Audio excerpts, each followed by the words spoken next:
क्या mutual fund सही है? दोस्तों आपने भी कभी ना कभी म्यूचुअल फंड का ऐड टीवी पर तो देखा ही होगा। फिर उसके बाद आपके मन में सवाल आता है कि म्यूचुअल फंड सच में सही है? आप में से कई लोगों को तो ये भी नहीं पता होता कि म्यूचुअल फंड होता क्या है, या फिर कई लोगों को ये नहीं पता होता कि म्यूचुअल फंड वर्क कैसे करता है, या फिर जिन लोगों को पता रहता है कि म्यूचुअल फंड होता क्या है, वर्क क्या करता है, जो लोग इसमें इन्वेस्ट करते हैं उनको ये तक नहीं पता होता कि म्यूचुअल फंड में इन्वेस्ट करने के नुकसान क्या हैं या फिर डिसएडवांटेज क्या हैं। तो दोस्तों आज की वीडियो आप पूरी देखिए ताकि आपको उसके डिसएडवांटेज और एडवांटेज दोनों अच्छे से समझ में आ जाए। मैं आपको इस वीडियो में बताऊंगा कि म्यूचुअल फंड में इन्वेस्ट करने के क्या डिसएडवांटेज हैं और क्या एडवांटेज हैं। तो आप इस वीडियो को पूरा लास्ट तक जरूर देखते रहिए। हेलो दोस्तों, मैं हूं शिवराज और आपका हमारी वीडियो में स्वागत है। तो दोस्तों जब भी हम किसी चीज़ में इन्वेस्ट करते हैं उसके एडवांटेज भी होता है और डिसएडवांटेज भी होता है। तो सबसे पहले हम म्यूचुअल फंड के एडवांटेज जानते हैं कि इसमें इन्वेस्ट करने के क्या क्या एडवांटेज हैं। एडवांटेज नंबर 1, आप म्यूचुअल फंड में कम से कम अमाउंट भी इन्वेस्ट कर सकते हैं। आप यहाँ पर 500 रुपये कर सकते हैं, 800 रुपये कर सकते हैं, 1000 रुपये से भी म्यूचुअल फंड में इन्वेस्ट कर सकते हैं, या फिर आप 2000 से भी इन्वेस्ट कर सकते हैं। यहाँ पर अगर आपको टाइम नहीं मिलता है तो आप अपनी महीने की SIP बना सकते हैं। SIP का मतलब होता है एक तारीख होती है जिस दिन आपकी हर महीने किस्त कटती है, उसी तरीके से SIP की किस्त कटेगी। मतलब म्यूचुअल फंड की आपकी बैंक अकाउंट से पैसे डिडक्ट कर लिए जाएंगे म्यूचुअल फंड में इन्वेस्ट करने के लिए। अगर आप एक डॉक्टर हैं या फिर आप हाउसवाइफ हैं या फिर आप टीचर हैं, आपको इतना मार्केट के बारे में पता नहीं रहता, ना ही आपको मार्केट के बारे में इतनी नॉलेज रहती कि आप टाइम निकाल के उस पर अपनी चार्ट वगैरह कहीं से देख सकें, तो दोस्तों आप अपनी SIP बना सकते हैं। एडवांटेज नंबर 2, म्यूचुअल फंड से आप कभी भी आउट हो सकते हैं। यहाँ पर आपको लिक्विडिटी की प्रॉब्लम देखने को नहीं मिलेगी।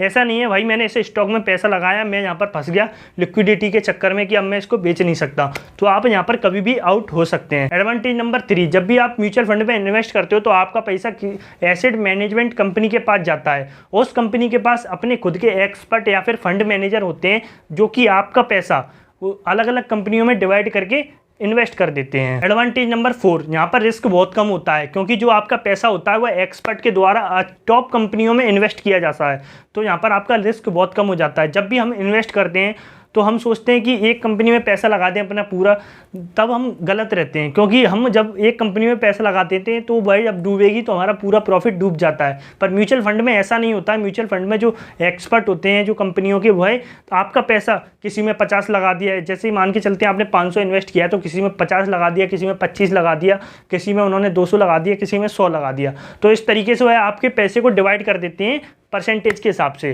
तो आपका पैसा वहाँ पर सेफ भी रहता है और सही तरीके से हमको रिटर्न भी मिल जाता है। तो दोस्तों आपको यहाँ पर रिस्क थोड़ा सा कम देखने को मिलेगा। तो दोस्तों यहाँ पर मैंने आपको इसके एडवांटेज तो बता ही दिए, अब हम बात करते हैं डिसएडवांटेज की। तो दोस्तों इसके 4 ही डिसएडवांटेज है जो कि मैं आपको आगे बता देता हूँ। डिसएडवांटेज नंबर 1, जब भी आप म्यूचुअल फंड में इन्वेस्ट करते हैं तो आपसे एक्सपेंस रेशियो लिया जाता है जो कि 1% या फिर 2% भी हो सकता है। एक्सपेंस रेशियो लेता कौन है?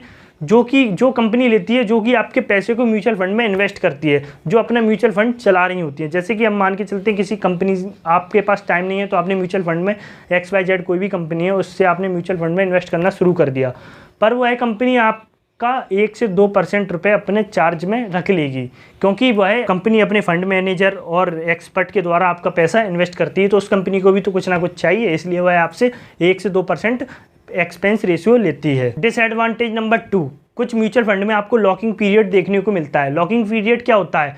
दोस्तों लॉकिंग पीरियड होता है जैसे कि आप किसी कंपनी में इन्वेस्ट कर रहे हो, मतलब म्यूचुअल फंड में इन्वेस्ट कर रहे हो, तो आप कुछ टाइम तक इन्वेस्ट करने के बाद आप कुछ टाइम तक उस पैसे को विड्रॉल नहीं कर सकते।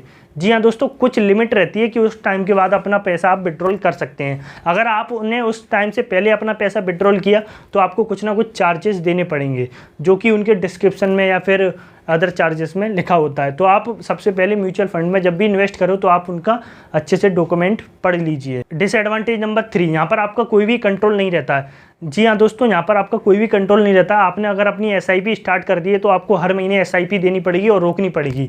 आपको यहाँ पर क्या कंट्रोल नहीं रहता? आपका यहाँ पर ये कंट्रोल नहीं रहता कि आपके हिसाब से जो कंपनियाँ ग्रोथ कर रही हैं उनमें आपका पैसा लग रहा है या नहीं लग रहा है, ये आपको नहीं पता होगा। आपको ऐसा लग रहा होगा कि ये कंपनी मेरे हिसाब से सही है, मेरा पैसा इसमें लगना चाहिए, तो दोस्तों ऐसा नहीं है। आपका पैसा फंड मैनेजर या फिर एक्सपर्ट लगाएंगे तो आपके हिसाब से यहाँ पर कुछ भी नहीं चलेगा, मतलब कि आपके कंट्रोल में यहाँ पर कुछ भी नहीं रहता है। डिसएडवांटेज नंबर 4, यहाँ पर आपको रिस्क देखने के लिए मिलेगा, क्योंकि दोस्तों आप म्यूचुअल फंड में कितना भी इन्वेस्ट करें कहीं ना कहीं थोड़ा बहुत रिस्क तो होता ही है। तो दोस्तों यहाँ पर आपको थोड़े बहुत रिस्क में ही अगर आपको लॉस हो जाता है तो दोस्तों उस कंपनी को कुछ लॉस नहीं होगा, लॉस होगा तो आपका पैसा होगा, क्योंकि वो तो आपसे एक्सपेंस चार्ज के जरिए अपना 1-2% ले चुकी होती हैं, तो उनका कोई भी लॉस नहीं होता वहाँ पर सिर्फ आपका लॉस होगा। और डिसएडवांटेज नंबर 4, हर म्यूचुअल फंड अच्छा नहीं रहता है। तो आप म्यूचुअल फंड में इन्वेस्ट करने से पहले उसके बारे में थोड़ा पढ़ लीजिए, रिसर्च कर लीजिए कि कौन सा म्यूचुअल फंड अच्छा रहेगा हमारे लिए, क्योंकि कई म्यूचुअल फंड तो एफडी से कम रिटर्न देते हैं। तो दोस्तों आप पहले से ही पढ़ लीजिए कि देख लीजिए कि ये म्यूचुअल फंड कई सालों से अच्छा रिटर्न दे रहा है, तो मैं इसमें इन्वेस्ट करता हूँ। क्योंकि कंपनी के एक्सपर्ट और फंड मैनेजर पर भी डिपेंड करता है कि वह कितने एक्सपर्ट हैं और कितने ही पुराने एक्सपीरियंस बंदे हैं। तो दोस्तों ऐसी कंपनी में आप इन्वेस्ट करिए। और मैं यहाँ पर आपको टिप देना चाहूँगा, अगर आप मार्केट के बारे में थोड़ा बहुत जानते हैं तो आप म्यूचुअल फंड के चक्कर में बिल्कुल भी ना पड़िए, ना ही एसआईपी के चक्कर में पड़िए। आप तो सिर्फ ऐसा कर सकते हैं कि भाई मैं मार्केट में जानता हूँ, जब भी मार्केट नीचे आएगी तब मैं उसमें अपना इन्वेस्ट कर दूंगा। तो दोस्तों हर महीने कभी ना कभी उस जो आप शेयर को अपनी वॉच लिस्ट में डाल के रखिए जिसमें आपको इन्वेस्ट करना है, तो हर महीने कहीं ना कहीं वह नीचे आएगा। तो जब भी नीचे आए आप उसमें इन्वेस्ट कर दीजिए। एसआईपी में क्या होता है, हमारी 1 तारीख होती है, उसमें ही हमारा पैसा इन्वेस्ट होता है, चाहे उसमें शेयर ऊपर हो, चाहे नीचे हो, चाहे मिडिल में हो, पर हमारा उसी तारीख को पैसा इन्वेस्ट हो जाएगा। जब हम अपने खुद से मार्केट को एनालाइज करके इन्वेस्ट करेंगे तो जब भी मार्केट बॉटम में होगी तभी हम इन्वेस्ट कर देंगे। तो यहाँ पर हमको ये प्रॉफिट मिलता है कि हम मार्केट के हिसाब से अपना पैसा इन्वेस्ट करते हैं।